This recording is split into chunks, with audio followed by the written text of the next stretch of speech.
should really affect your language learning in a detrimental way. It's probably going to affect the way you learn a language, but alrighty, what is up, homies? Let's talk about being an introvert and learning a second language, learning a foreign language. What do I think?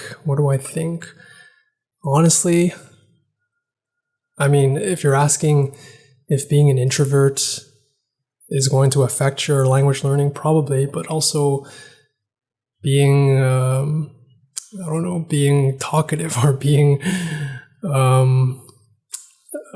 having an Asian face is going to affect my experience a little bit differently than if I was white learning Chinese, learning Mandarin. I think it's probably going to affect you, but if you're asking me, like, is it going to be a detriment? I don't think so. I mean, like, I always think back to, the best language learners, the best language acquirers who are babies. All babies, most babies learn a language. If you think about your native language, like, it doesn't matter your intelligence level, your, how tall you are, your skin color, wherever you are in the world, babies learn languages, they acquire languages. And so, yes, adults are a little bit different than babies, but we can also acquire languages in the same way if we put ourselves in the same environment. And so babies who become introverts still acquire languages. They still speak their mother tongues. And so there's no reason that being an introvert should really affect your language learning in a detrimental way. It's probably going to affect the way you learn a language, but it's not going to be a detriment. I mean, if we're strictly talking about being an introvert, if we use the strict definition, some people confuse it with being shy, but if we're using the strict definition of being an introvert, which I think is you get charged by being alone, by doing things alone, and you get, when you're speaking with other people, when you're interacting with other people, it can be a little bit exhausting, and so you need to go back home and be by yourself and recharge. That's definitely what I would consider myself. I feel like I'm more of an introvert, so I think probably everyone's a little bit in between, so I would probably, be a little bit more introverted than extroverted. I think probably everyone it's not black and white, right? So there's probably a spectrum. But I would say, yeah, I'm probably more introverted.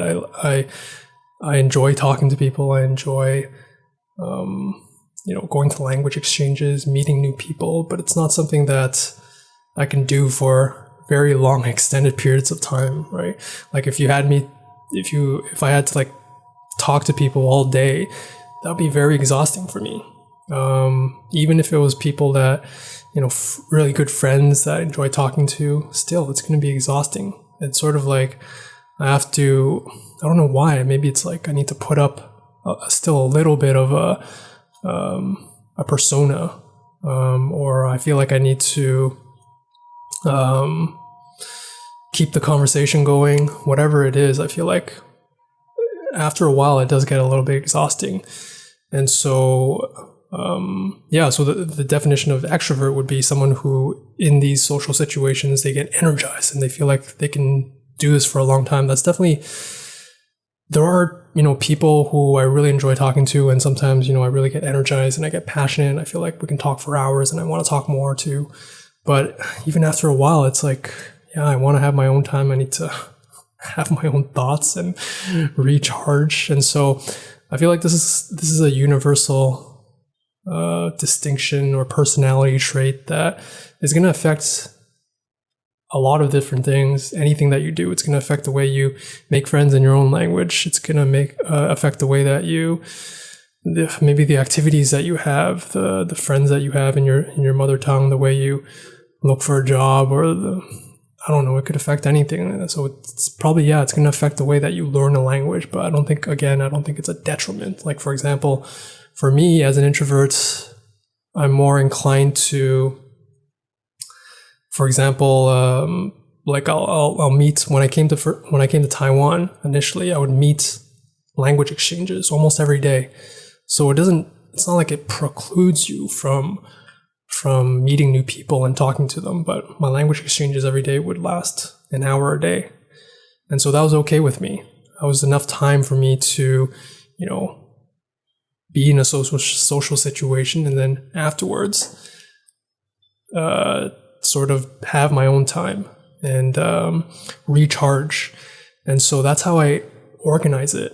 And so someone who's an extrovert might be able to do multiple language exchanges a day, or just talk all day with a friend. And yeah, that's going to obviously have its own benefits. Like maybe they might be a little bit better at speaking. Maybe they're they're more comfortable speaking. They're more confident with their speaking ability. But everything is an opportunity cost, right? So if you're speaking all the time, then that means you may not have as much time reading or listening or writing. And so when you're not speaking, those are opportunities to do other things. And so I think for me, it was fine. I mean, like, I can still practice my speaking, but as you know, for me, I wanted to be more balanced. And so I was okay with that. I could, after doing my language exchanges, speaking with my teachers, I could also go back and consolidate that knowledge, study, listen, do some listening to podcasts, watching YouTube videos. Like, that's fine because that recharges me, and that's a learning style that I enjoy. And so, yeah, this probably affects your learning style, and it's going to affect the way maybe the various domains of your language learning experience. You may be better at one thing over the other. You may be better at speaking or listening, depending on how often you speak to people. But yeah, it's not gonna. I think at the end of the day, overall, like I said, native speakers they can be introverts too. They can be extroverts, and they all have a good grasp of the language. So I don't think it's gonna everything's gonna really pan out anyway. So it's not gonna really have a huge difference in the way that you're able to grasp a language if you really put that work into it. I mean, I think, yeah, the most important thing still is how motivated you are and how much work you put into it, whether you're an introvert or an extrovert. And yeah, so being an introvert is not like a death sentence. It's kind of like, playing basketball. It's just like how tall you are when you're playing basketball. There's short players, there's tall players. There's players that play center, there's players that are shorter that play point guard, and any one of them can excel in the sport.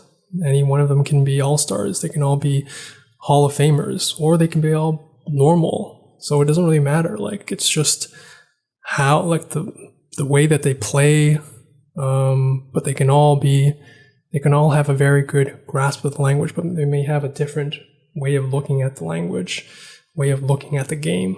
And so it's definitely not a death sentence. Don't use it as a crutch.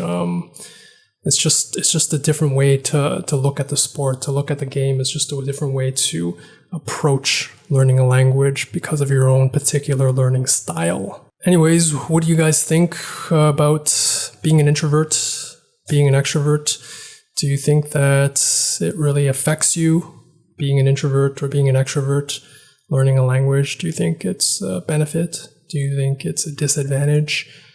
What are your thoughts? And if you do, are there things that you do to help you to make it less of a disadvantage or to exploit or leverage that advantage? I'd be curious to hear, because yeah, I'm an introvert. I'd be curious to hear what other introverts do or what they think. And then on the extrovert side, if any of you guys are extroverted and are also learning a language, what do you guys think? See you guys next time.